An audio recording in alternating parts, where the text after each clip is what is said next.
Today we are going to talk about a really important thing for us, magicians, or occultists, or sorcerers.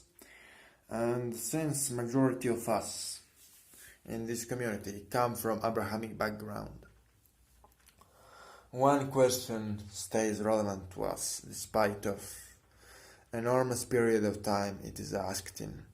And that question is, what is sorcery and witchcraft according to the Bible? Let's be clear. Sorcery and witchcraft according to the Bible, if you study it carefully, is any spiritual practice with which priestly class disagree. And what witchcraft is and isn't changes through time.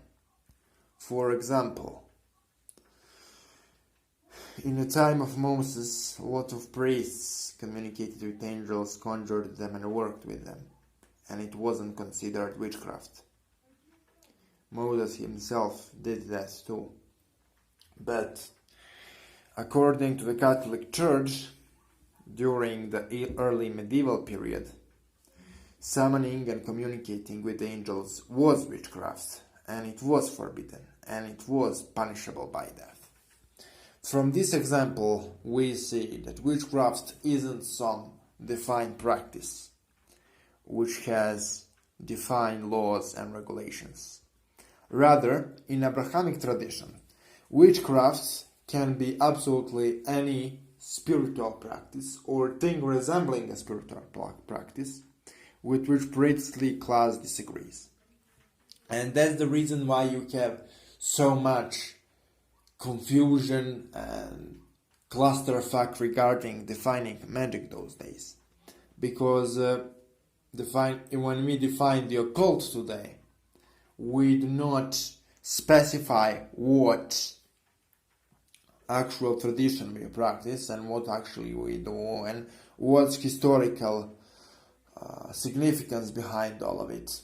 We just call it magic. And the word magic today, in a way it is used in a Western civilization, literally doesn't mean anything.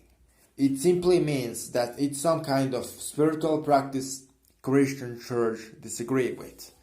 And Christian church disagrees with all kind of different spiritual practices from completely different backgrounds and working mechanisms. So I will give you example here. What's common thread behind necromancy and understanding of crystals?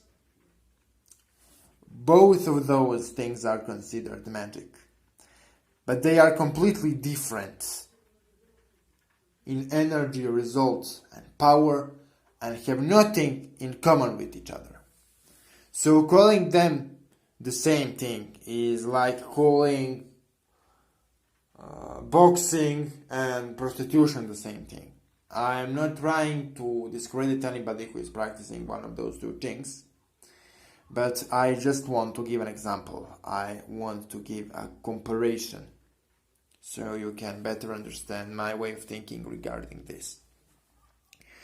And the only way we can actually understand what we are talking about when we discuss our spiritual practice is to kind of put word magic aside and actually define what we are doing in our practice.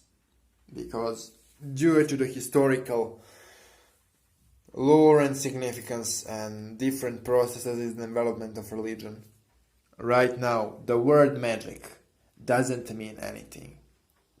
The only real meaning is any spiritual practice with which Abrahamic religions disagree.